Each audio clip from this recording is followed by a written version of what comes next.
my hands lifted up, with my voice I sing Adonai.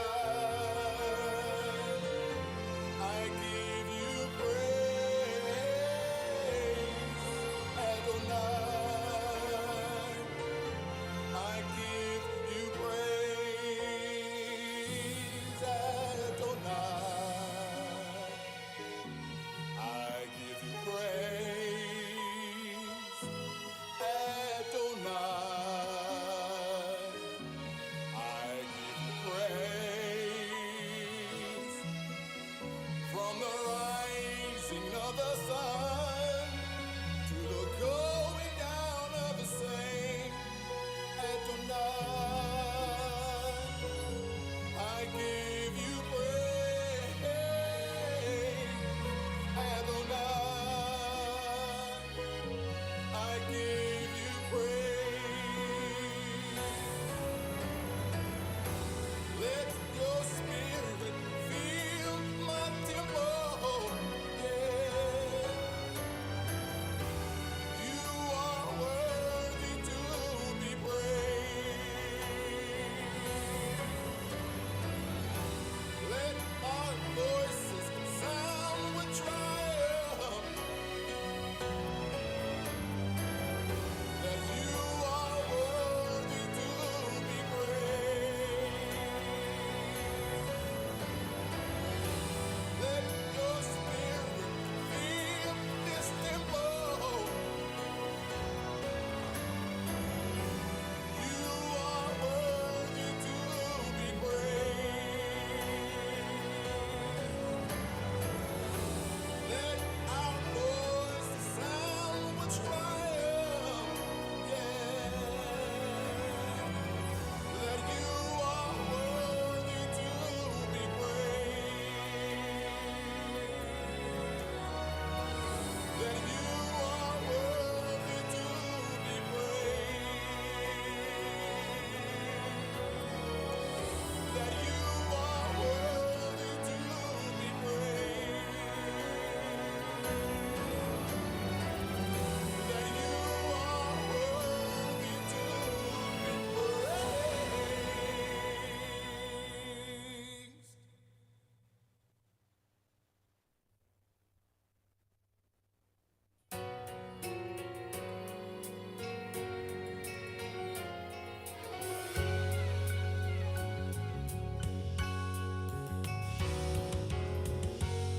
You are truly amazing,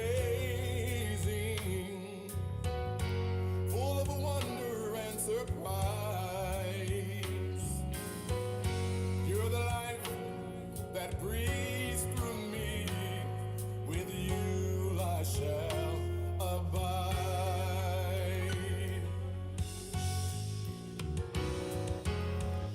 You are truly amazing,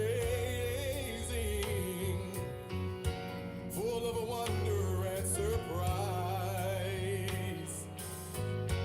You're the life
that breathes through me.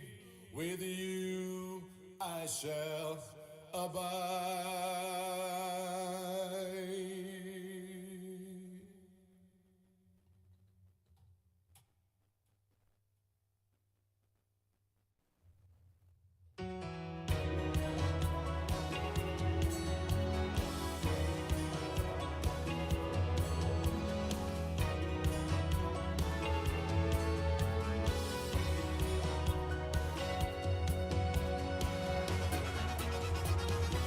Wake up, get up, rise and shine.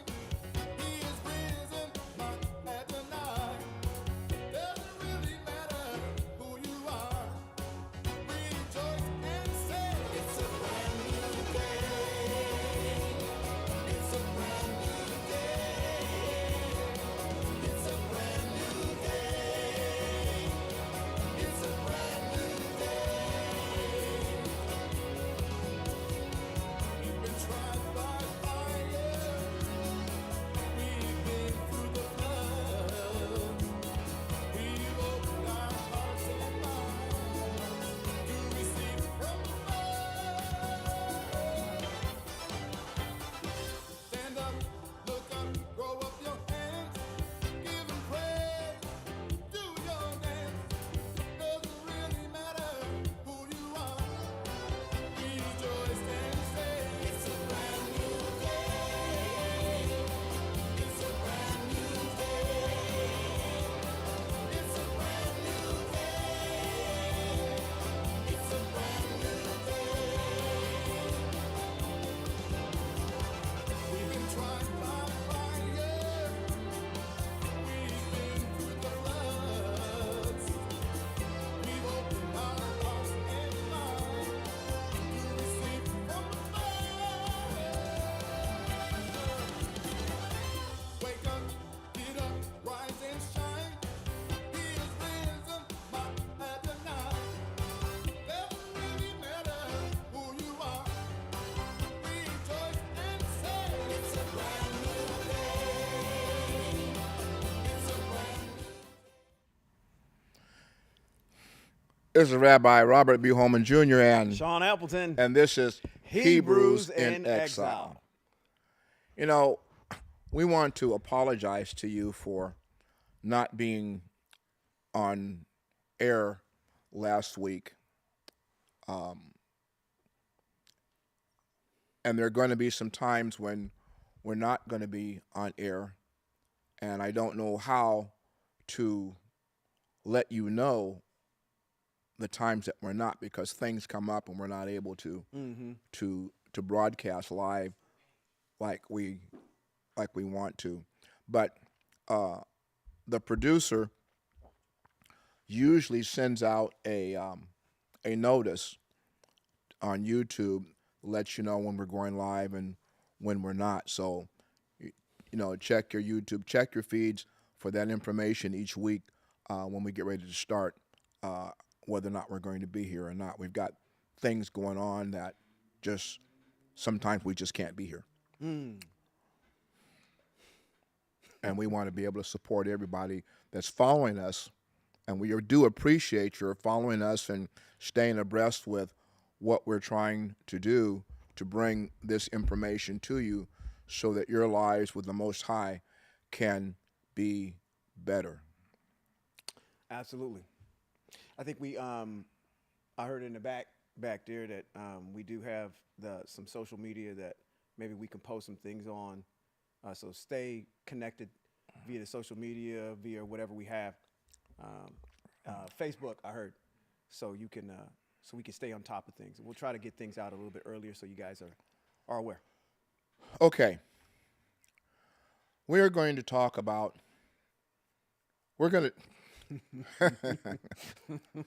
We have so much to talk about, but we're going to try to talk about two things tonight. One's going to be short, and the other one's going to lead us into the upcoming feast season that's upon us, and we want to be able to communicate with everybody how to function within the upcoming festivals. Okay. But before I get to that, I have grown up in a system of religion where people believe that they have such a relationship with the Most High that He gives them direction. Oh, really? Yes. Hmm. And that when they want to do something, they query the Most High and they act upon what they believe the Most High has told them. Do tell. But my problem is and we've had it even here in our congregation. There was a sister who said that she asked the Most High about marrying this person, and the Most High told her that to go ahead, but somehow the marriage turned upside down very short and quick. And I asked the question, so did the Most High? Well, I thought He did. Now, I want to tell you all something, okay? I want to say this to you. And I've said this before. The one thing that we as people of faith need to get to, we need to get to the point of the assurance that we know that we're hearing from the Most High. Because if you say that the Most High told you to do something, but He didn't tell you, you're lying on the Most High. Absolutely. Absolutely. Now, here's what comes into play when that happens. And this is over across the street in their text, but I'm going to use it because that's where all you all are, is across the street. The Most High said all liars would have their part in the lake, of which doesn't exist. But anyway, you're going to be in bad straits. My point is this. When we say that the Most High has said something, as a matter of fact, there is a scripture text where He says, "Lo, they have said, but I have not said." See? So, when things go sideways, because you thought the Most High said something that He didn't say, and things go sideways, then whose fault is that? Certainly not the Most High, because He's not a liar. Correct. And if He says to do A, then A is what it is. If He says to do B, B is what it is. Now, the second part to this issue is if you ask the Most High for something, but you speak to Him in generalities, He's going to respond in a general sense. Now you're upset. Right. But you weren't specific in what you were asking Him about and what you need for Him to commit to you. Now you have another problem. Now you're upset because maybe He answers, but He didn't answer the way that you wanted Him to answer. But now there's the third part to this.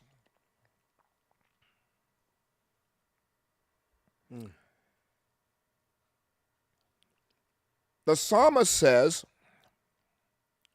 if you commit yourself to my ways. There he is. If you commit yourself to my ways, I will give you the desires of your heart. Now, the question becomes one, what's he talking about when he says, commit yourself to my ways? Well, when you and I commit ourselves to the teachings and the way of life that the Most High has given us through His instructions and His teachings, which is through Torah, when we do that, now we're in a position to bind the Most High to his word. Yes. When we're not walking in Torah and in his teachings, you're out there on a limb hoping that he hears you. But he has already said in his word that his ear is deaf to those who don't follow and walk in his ways. Now, however, you and I in life may have had some occasions where things that we've queried the Most High about have come to fruition. Now we have to ask ourselves a question. All things that happen in life are directed at the behest of the Most High. Things that are good happen at the behest of the Most High. Things that are bad can happen also at the behest of the Most High. But when he acts in a negative way, it's in a way that he's exacting punishment. Not in a way that he's doing something trying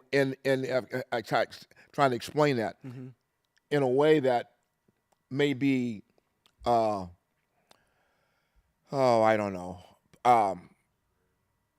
I can't explain that one the way I want to. The Most High allows bad things to happen to people who are hard-headed, stiff-necked, and rebellious, such as he has, and he's proven this in scripture texts down through the generations as it applies to Hebrew Israel. Absolutely. Without a question. And he talks about his fury rising up. So he becomes furious at disobedience over and over again. But my point in bringing this particular matter to the fore in discussion is that we have to be sure before you say the Most High said something, you have to be sure that he said it, and you have to be sure that he's directing, because if you act on it and you say he did and he didn't, you're lying on him. And then when it goes sideways, you will receive the repercussions of your own actions. Can I add something to this? Sure. As I'm listening to you speak, the resonation in my mind cognitively is always germane to the mitzvot. You don't, this individual or individuals that are saying that the Most High said, we first, just like when any conversation that we have with someone, for me, it was, you need to define who the Most High is for you. Right. So if you're calling out on this demigod and saying that is who the Most High is, then rightly so. He's wishy-washy all the time. Changes the Lord. Yeah, from left to right. So you don't actually know what you're going to get with this individual in a mixed bag. And matter of fact, we have prophets that sit there and say, okay, maybe your God is on the potty. Maybe he went somewhere. Maybe he did this. Maybe he did that. So I'm of the opinion that you got exactly what you prayed for from an entity that has no power at all. So how do you expect?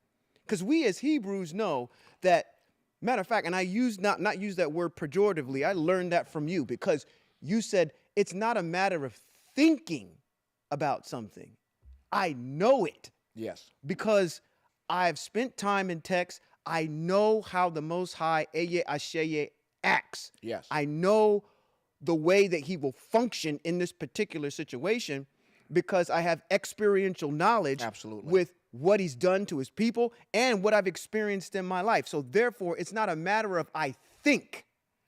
It's a matter of saying, even with our ancestors, as we read in external books, we continue to keep calling on people like Yehudit. We learn how to pray. Yeah. And when we do that, we have to know the mitzvot in order to bind the Most High to a specific situation that says, this is how you delivered a people. You delivered our ancestors. So let's instantiate that right now in this particular prayer. My brother and I were talking this past weekend. And because he's a big fitness guy, he really likes all of the dietary laws. And we spend our time talking about the dietary laws. He says, it is really egregious for a person to sit there and have the audacity to pray over their food and ask the Most High to deliver all the infirmities from it, and then you gonna stuff your face with a bunch of pork and shrimp and everything else. Do you honestly believe that the Most High is listening to what you're saying? And this is the same thing that's happening in these particular situations that you got done talking about. What in the world is that marriage situation? You don't even know the laws on marriage. You don't even know what the wife is supposed to be, what a husband is. I'm already off and running because I'm triggered already. All these things, you have no idea how to function. And then you want to frame the Most High to say, you need to do this for me. I'm not doing jack squat for you because you decided that you wanted to abandon what I said. So you're off and running on your own. So you got exactly whoever you praying to, whoever you get down on your knees and doing a whole bunch of to, whenever you do it in your war room, in your closet, wherever the flip you doing it, just know that if that God doesn't answer you and he's wishy-washy, you can just go look at his track history because it's all over the place. Well, I'm sorry, I went off on a tangent on that. The reason, because we were having a conversation about this offline, and the more and more we spend time talking about it, I realize why I'm so triggered. And it's not because of the fact of these folk. It's the fact that the disrespect that people have for the Most High. We just released a podcast that just came out about the importance of the name of the Most High. People have no reverence and no respect. So they think that the Most High is like the United States government. We can just vote in whatever we want. And the Most High is supposed to just give it back to us. I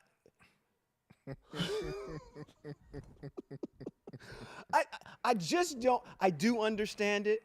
And it's just one of these things where we keep bringing these things up to say, hey, listen, you know what? Really don't put us in that same bag. Your God or whatever you calling on ain't the same. No, I mean, you know, and that's the issue. You know, as I talk to people, I only want to spend a few more minutes on this. Oh, man. As I talk to people who will listen, I entreat them with the right perspective of prayer. Mm. And my question is, who are you praying to? Well, God, no. I said, there's the problem. Mm-hmm. The problem is you're praying to God in an arena where there are a plethora of gods.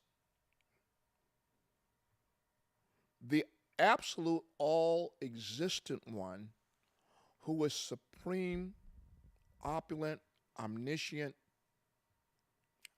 knows all, and sees all,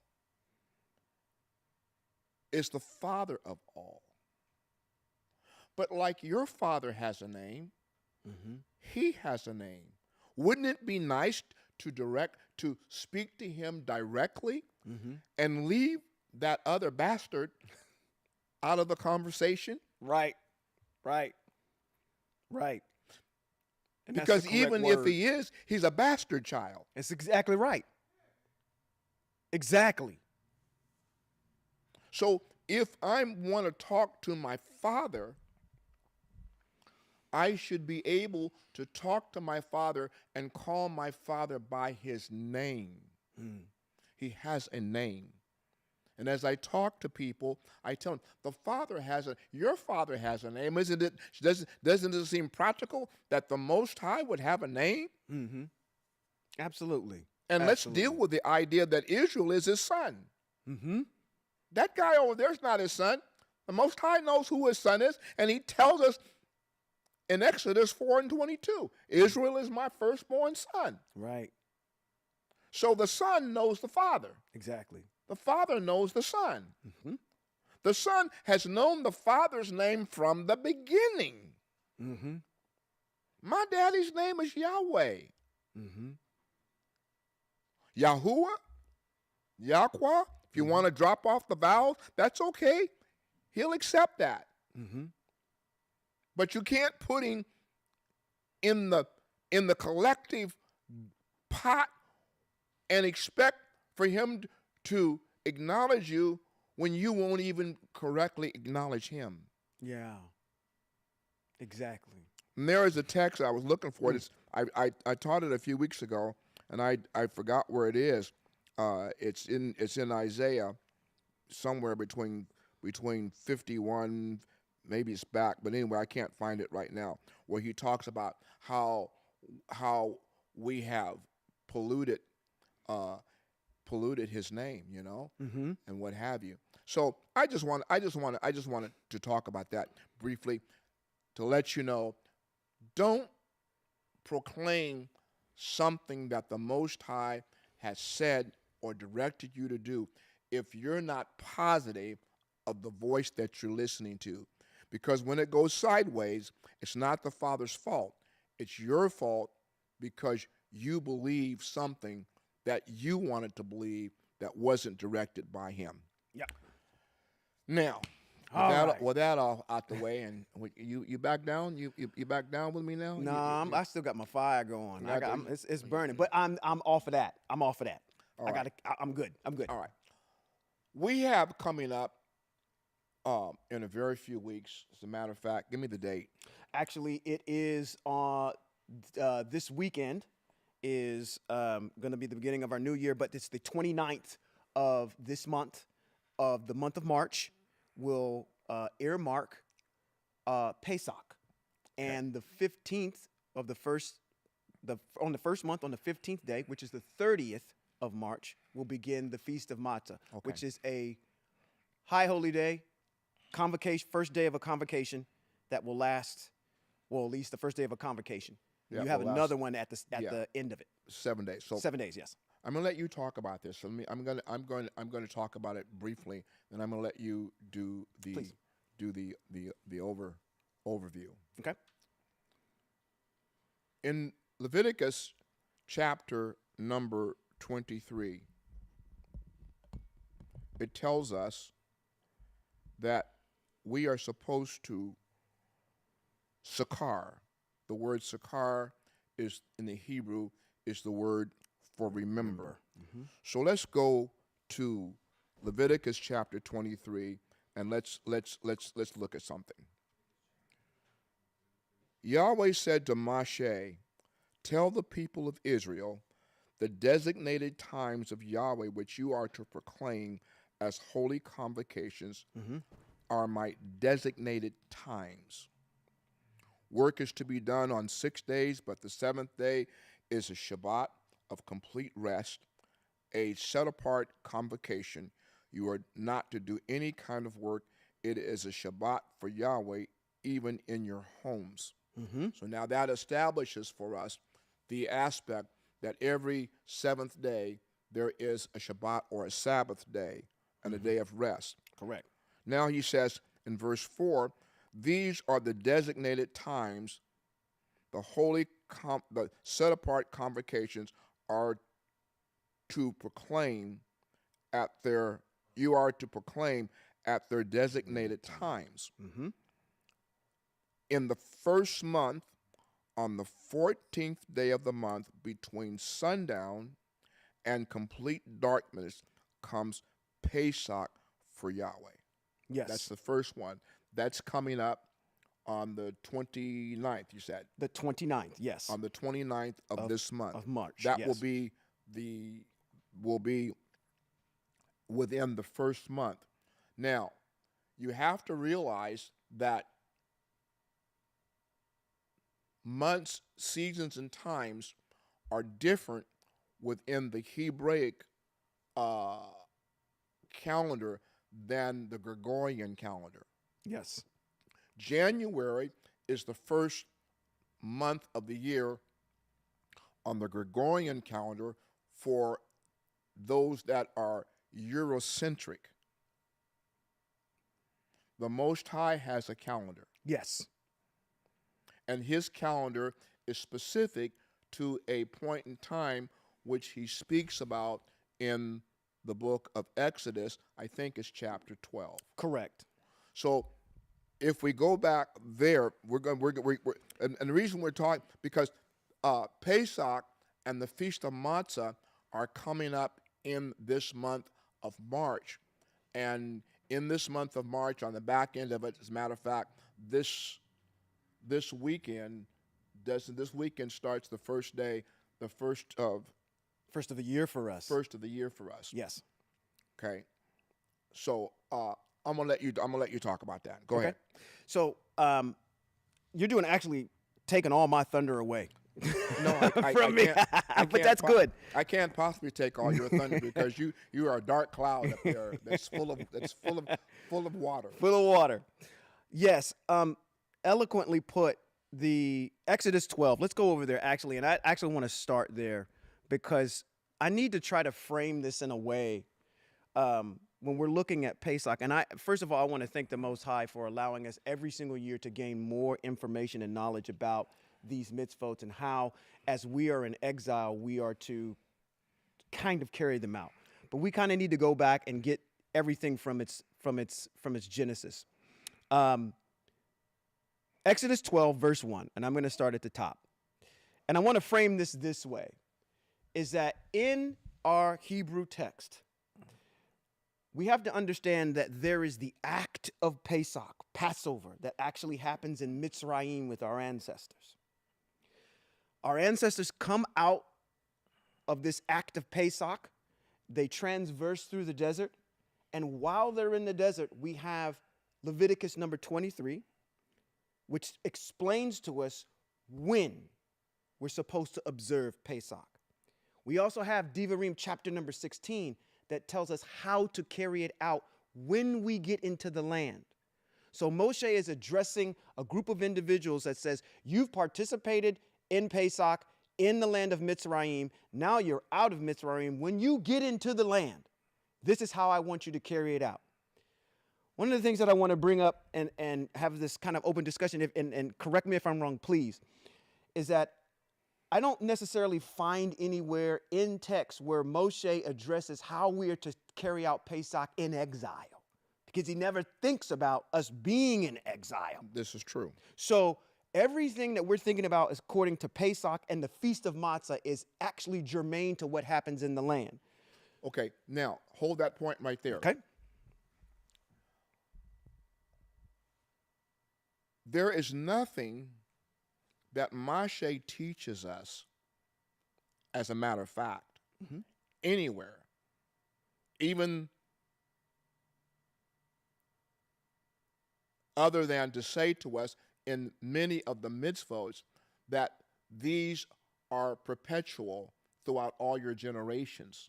And this one is. Yeah. It absolutely is. So therefore, all of your generations can be anywhere that you are. Right, exactly.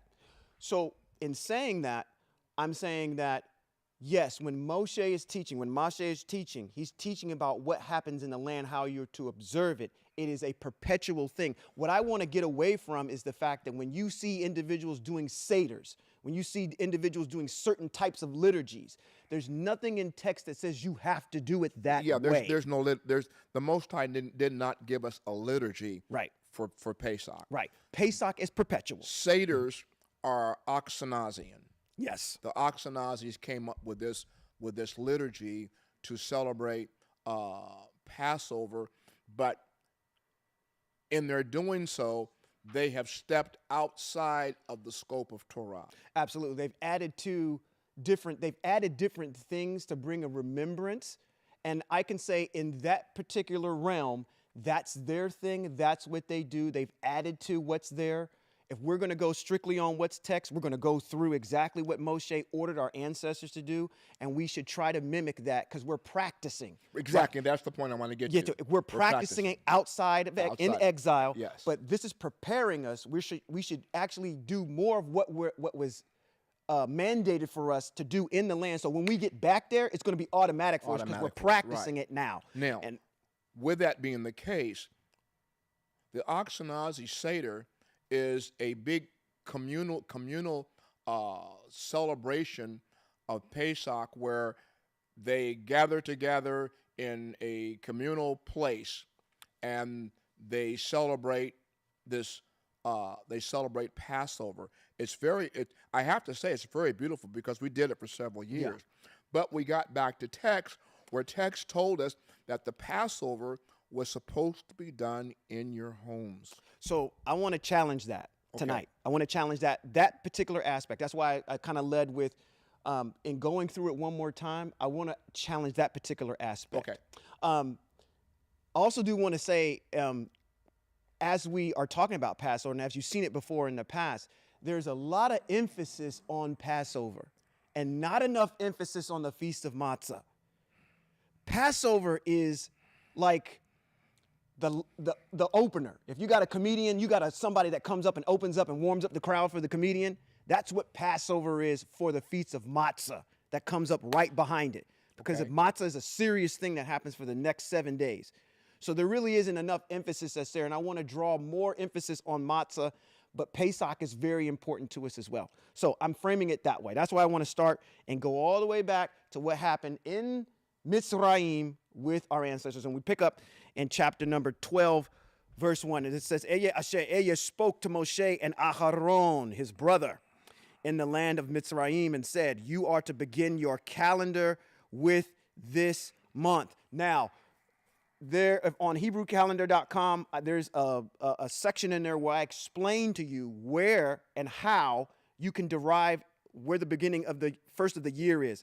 And actually, if you need that reference, it's in the book of Enoch, chapter number 72, verse 32. And it reads, it says, on that day, the night decreases and the amount to 9 parts, and the day to 9 parts, and the night is equal to the day, and the year is exactly as its days, 364. What it's telling you there is that it will be equal light, equal night. That's how you get to the beginning of the year. If you go to and look online and look up sunrise and sunset, you will see at 7:14 a.m. on the 15th of March, you will have 12 hours of daylight and 12 hours of nighttime. That's how we can designate when the beginning of the year is. That's when we start counting. If you start counting from that day, 14 days forward, you will come on the 29th of March. The Shabbat will be the 15th day, which starts the Feast of Matzah. Okay? So I'm just giving you a little sidebar to say, how in the world did you guys come up with those particular days? You have to go to the book of Enoch and our external books in order to get that calculation. But I'm going to move, I digress. Moving forward. It says, speak to all the assembly of Israel and say, on the 10th day of this month, each man is to take a lamb or a kid for his family, one per household, except that if the household is too small for one whole lamb or kid, then he and his next door neighbor should share one, dividing it in proportion to the number of people eating it. Your animal must be without defect, a male in its first year, and you may choose it from either the sheep or the goats. Verse 6, you are to keep it until when? The 14th day of the month. And then the entire assembly of the community of Israel will slaughter it at dusk. They are to take some of the blood and smear it on the 2 sides and top of the door frame at the entrance of the house in which they are to eat it. That night they are to eat the meat roasted in fire. they are not to eat it with matzah. They are to eat it with matzah and mayor. Excuse me. Don't eat it raw or boiled, but roasted in the fire, with its head and its lower parts of it, legs and its inner organs. Let nothing of it remain until morning. If any of it does remain, burn it up completely. Here we go. Here is how you are to eat it: with your belt fastened, your shoes on your feet, and your staff in your hand. And you are to eat it hurriedly. It is Eye Asher Eyes, or Yahweh's Pesach, or Passover. For that night I will pass through the land of Mitzrayim and kill all the firstborn in the land of Mitzrayim, both men and animals. And I will execute judgment against all the gods of its Mitzrayim. I am signed Yahweh. The blood will serve you as a sign marking the houses where you are. When I see the blood, I will pass over you. When I strike the land of Mitzrayim, the death blow will not strike you. This will be a day for you to zakar, remember, and what? Celebrate as a festival to Yahweh. From generation to generation, you are to celebrate it as a perpetual regulation. For you Hosea 12 folk. So, perpetual regulation throughout all your generations. That establishes that this is supposed to be remembered. Now, when are we supposed to remember it? Let's go over to where you just quoted, Leviticus or Vayikra chapter number 23. Now, before we get there, yes, sir. I want you to notice something here, okay? He says that this lamb needs to be without defect. Are not to eat it raw or boiled, but roasted in fire. So that tells me that our people were having a barbecue. They were having a barbecue. That's yes, a barbecue. They were. Okay? Now, there's another problem that we have here to demonstrate that what we're doing in this exile, when we have lamb on Pesach, that we're practicing. The issue is we have no idea. When we go to Costco, Rayleigh's, Safeways, or wherever it is you buy lamb, even if you go to the challah meat, yeah, challah meat, we have theirs is kosher, but we have no idea whether this meat has been properly koshered. We have no idea whether it has had defects or whatever. Right. So we're practicing. Exactly. And we should invoke that mitzvot to say we don't know and we understand the mitzvot Most High as we're remembering. We're bringing up all these mitzvot as we're going through and understanding it, because we're saying we reverence the Most High and what you said, but we know we're in exile. Yes. So we're doing the best that we can to try to stick to what we have. Right, and it's practice. Remember, it's practice. So I want to mosey on over to Vayikra chapter number 23, back to what you had read before, and just reiterate it. And I want to start at verse 4. And it says, "These are the designated times of Yahweh, the holy convocations you are to proclaim at their designated times." So this is when we're getting into the land. It says, "In the first month, on the 14th day of the month, between when? Sundown and complete darkness." So you know when Pesach happens. Between when that sun hits the horizon and it goes down in the west, that's when Pesach starts. Till complete darkness. What does it tell us? It says, comes Pesach for Yahweh. On the 15th day of the same month is the festival of Matzah.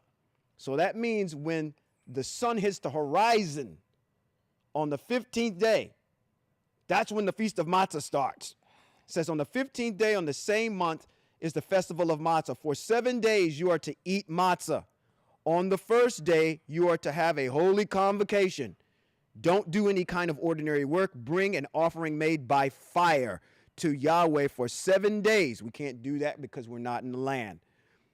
But we do something in its place. On the 7th day is a set apart convocation. Do not do any kind of ordinary work. Now, that's the frame. Vayikra 23 gives us when Yes. to do it. Now, but I want to inject something here. While it is that the 15th day begins the Feast of Matzah, actually, Pesach begins the eating of matzah. Yes, because we're going to get into that right in 16. Yeah, Devarim 16, yes. because if we read it in a way that says that the Feast of Matzah begins on the next day after Pesach, we would be in error by eating leavened bread with the Pesach offering. That's correct. On the 14th day. That's correct. And you are 110% correct, because in Devarim chapter number 16, where we're getting ready to go next, it's going to tell us how to do all of this. Yeah. So what we've established is in Vayikra 23, when. Devarim chapter number 16 establishes how. Yes. So let's go and understand how we're supposed to take this out. Devarim chapter number 16, starting at verse 1, right at the top. It says, observe the month of Aviv. I wonder when that is. That is the springtime. In English, that's the first month. It says, keep Pesach to Yahweh your El. For in the month of Aviv, so you know when it is, Yahweh your El brought you out of Egypt, which is Mitzrayim, at night.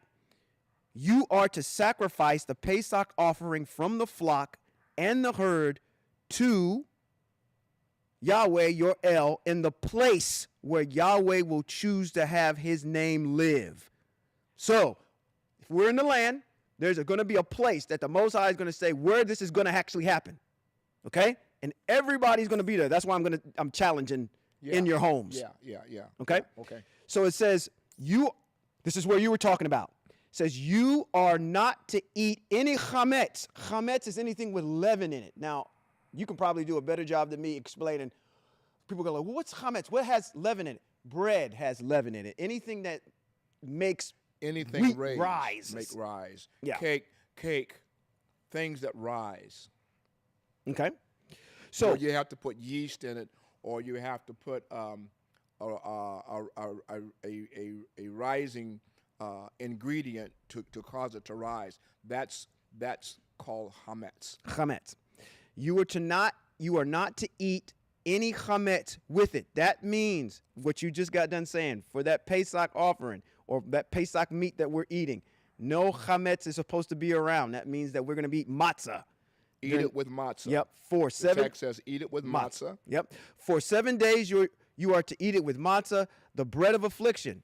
For you came out of the land of Mitzrayim in haste.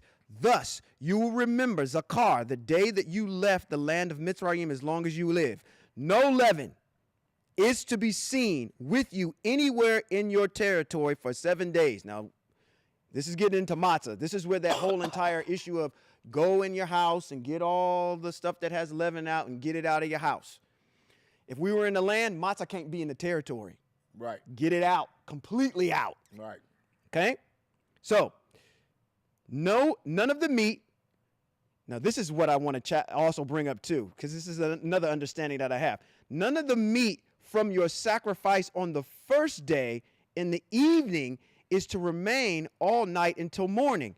You may not sacrifice the Pesach offering in just any of the towns that Yahweh, your El, is giving you, but at the place where Yahweh, your El, has chosen to have his name live. There is where you are to sacrifice the Pesach offering. In the evening, when the sun sets, at the time of the year that you came out of Mitzrayim, you are to roast it and eat it in the place that Yahweh, your El, will choose. In the morning, you will return and go to your tents. That means that we're all together when this happens. And then in the morning, we go back to our tent. For 6 days, you are to eat matzah. On the 7th day, there is to be a festive assembly for Yahweh, your El. Do not do any kind of work. So this is what I'm basically saying here, is that that's what happens in the land. What are we going to do in exile? So technically, we could say if we're going to mimic what happens, we need to meet for Pesach from the evening and make sure whatever we bring for Pesach, we have two components there. One, matzah, and we need to have that lamb there. We're going to have a festive occasion and we're going to eat it. We're going to make sure whatever we bring in here is gone before the sun rises the next morning.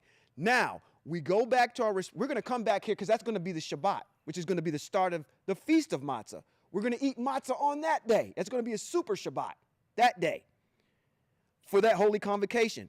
For the next 6 days, on that Friday, that next week, we are going to reconvene and end the convocation. Well, then, I have a question for you. Based upon text, the Ashkenazis were not wrong. They weren't wrong by doing a Pesach Seder. Yes, Right. assembling. Assembling. Yes, but again, if they're going to draw in other things, I'm not crucifying the Ashkenazis right now. I'm just saying they're bringing in other elements that for remembrance. Yes. But there's some things that are in there that just don't need to be in there. Like that egg doesn't need to be in there Right. that had in there. They're Right. adding other stuff in there that Right. doesn't need to be. Right. And I'm saying for us, if we're going to stick to and be purists, Yes. we meet, eat, have the matzah. That's it. Convocate, go back to your respective homes. When you come back to Pesach, back the next day. we're going to have, We have another holy convocation. have a holy convocation And open up the Feast of Matzah for 7 days. for 7 days. And then if I'm You reading, you better help your rabbi. and then if I read this correctly, you're supposed to have meat the whole entire time during the Feast of Matzah. Now, you know what? One of the problems that I've had, sometimes you can get too much noise in your ear. Mm-hmm. And you have to sit back and reflect and understand.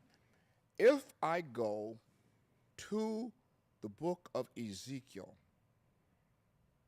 in the book of Ezekiel, the Most High is giving Ezekiel the exact measurements for every place that this new temple is going to have in it.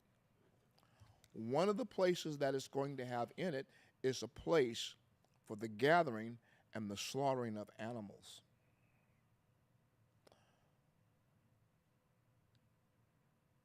It is in text that Israel, and this is the reason why the house is so important to Hebrew Israel, Jerusalem. Because the gathering is in Jerusalem. That's a massive gathering. That's a massive gathering. That's right. That's a massive gathering, and that's a massive slaughter and preparation. Oh, yeah. Oh, yeah. Absolutely. And when you think about it, that's where it was a massive slaughtering. And I know where we picked up having it in our homes is because we were going back to Exodus, Shemot chapter 12 and said that's where they did it. Right. At. But they did it there because they had to. They had to. So that's why I'm saying. Because folks was getting ready to die and they needed to be. They needed to leave. They needed to be in their house and they needed to get the heck up out of there. Exactly. So that's why I'm saying I'm framing this in a way to say, okay, Most High, thank you for at least giving me that understanding to say that, okay, this is what our ancestors did because of the circumstances that were there. Now, what do you want us to do? Moshe gives us, our master teacher, the goat, gives us, the greatest of all time, I'm not calling him an animal, but he gives us specific instructions via the Most High on how we're supposed to carry it out and when we're supposed to carry it out. And I'm reading that. Matter of fact, I'm looking at my resident folk in the back there. Do I got it? I'm looking at you, Beverly. Come on. We good? Okay. So that's what I'm saying. I'm trying to do as best as we can to be purists. Yes.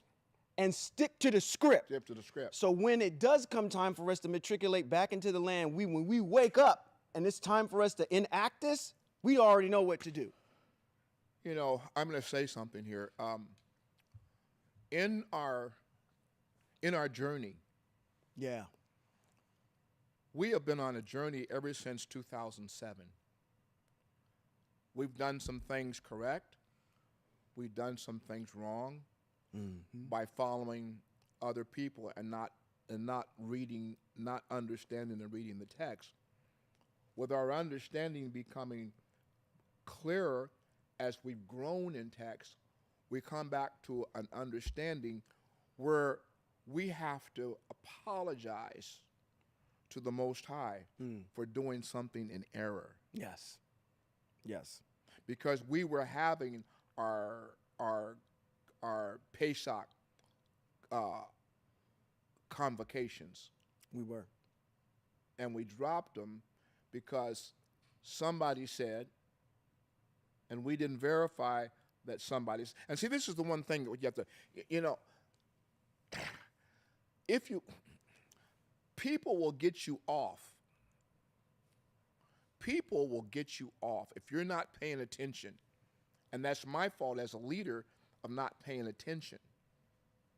I should have been paying attention because I'd always said that the argument for a lot of what was going on, when there were some people in our congregation that were having a problem with it who really didn't want to do that, the text said, in the place where my name is. Mm-hmm. Well, that's Jerusalem. However,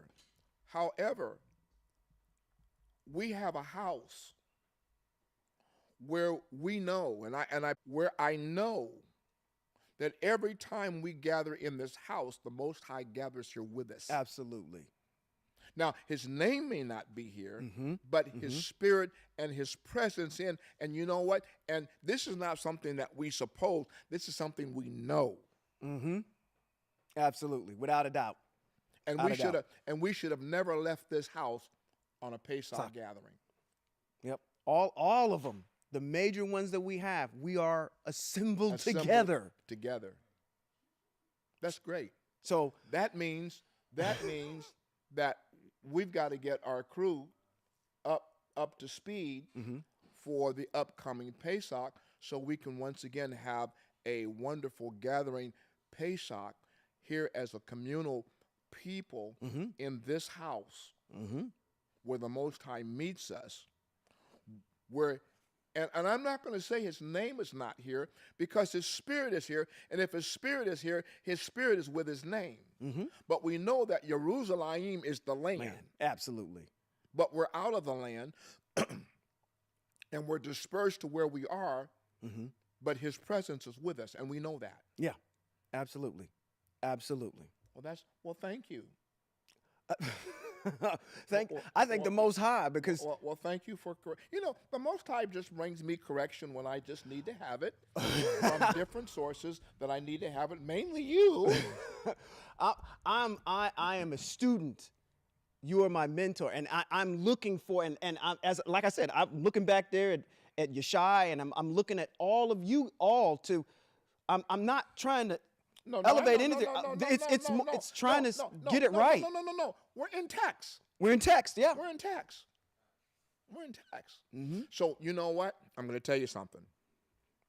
The people are going to be happy.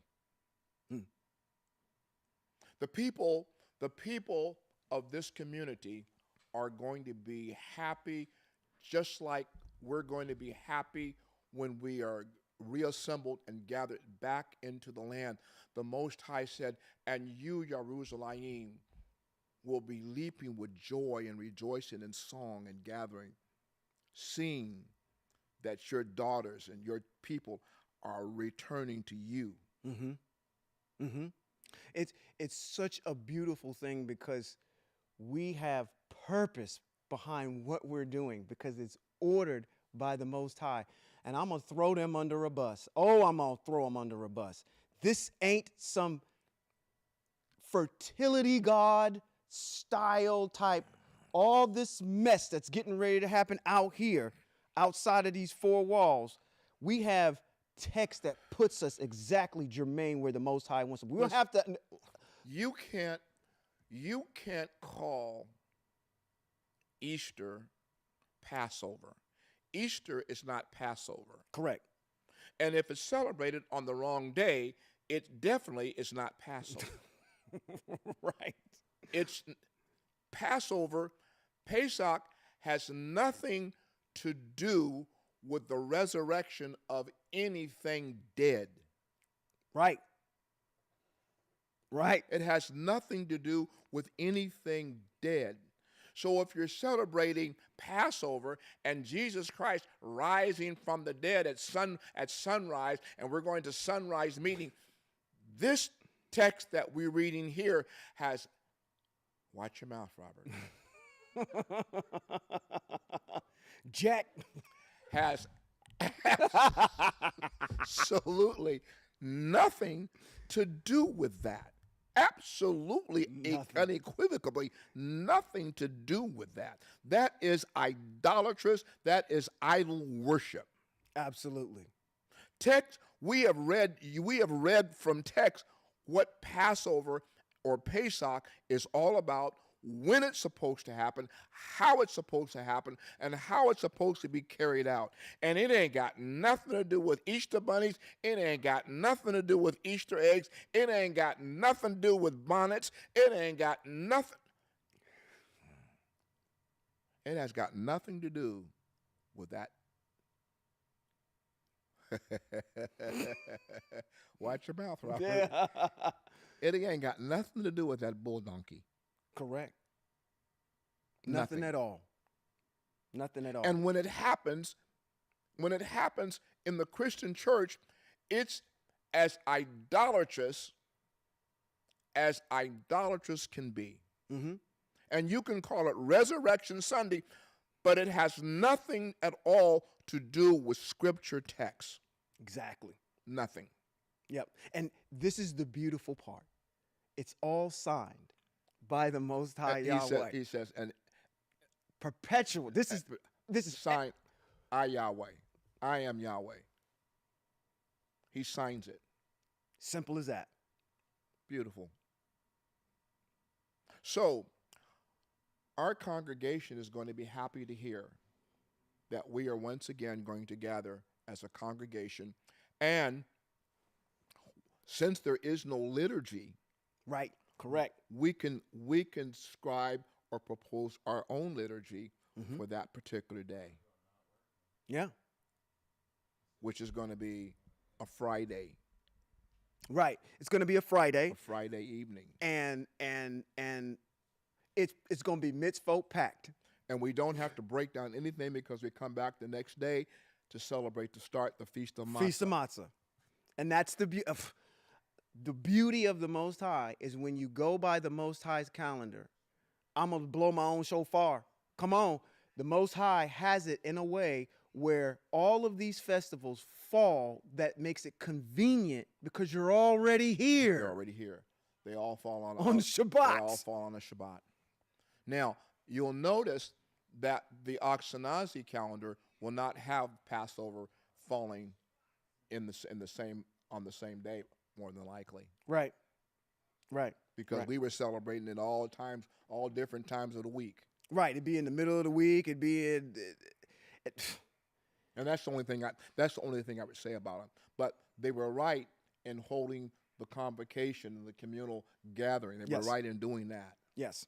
Yes. Well, there you have it. So, yeah. Ambassador Shawn Appleton has done an excellent job in explaining something that straightens out a matter even for this congregation. Now, there's probably a question that you have. Well, if we do not have a congregation to gather with, Ah, good. Yeah, yeah, yeah. how are we supposed to do this? Mm-hmm. Okay. Well,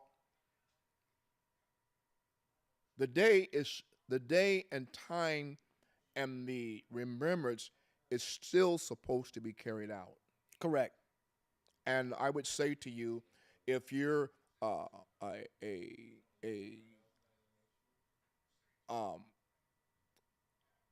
you're not able to gather with an appropriate congregation, Mm-hmm. I would say to you, get your barbecue pit out, Yeah. get you some lamb, Mm-hmm. and go out there and roast you some roast you some lamb on an open fire, make you a good Pesach dinner, and sit down in your house and have yourself a good Pesach remembrance time. Absolutely. And if you want to invite some people over that are like-minded and think the same way you do, invite them over and have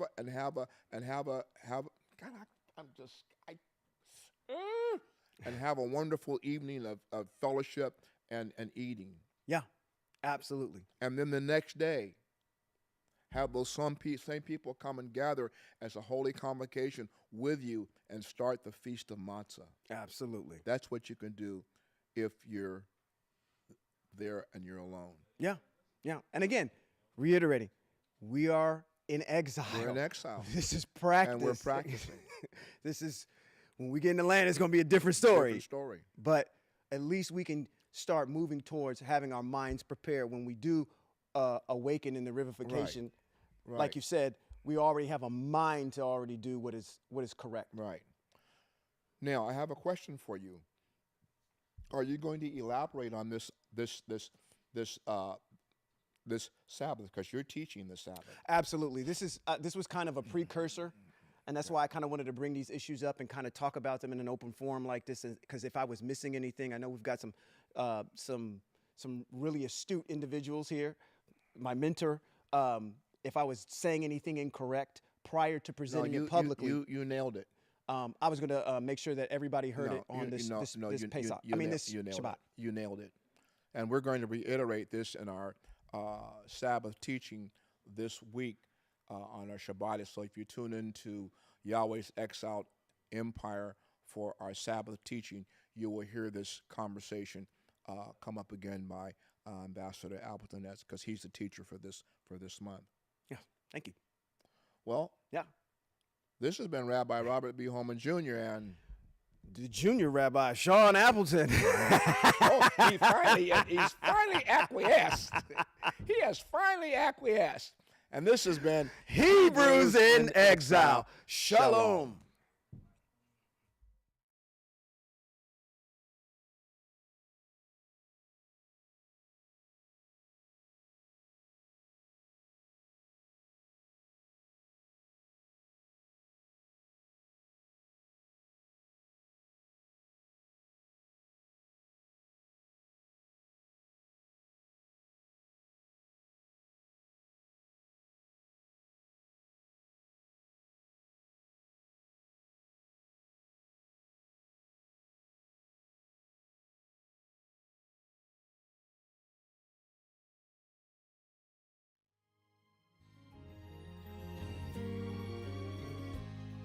What is in your name?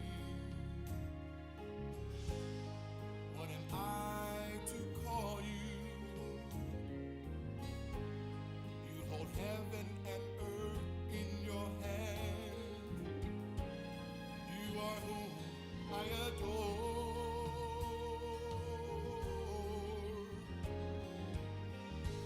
Now I bow before you, lifting holy hands, giving honor and glory to your names. You deserve so much more.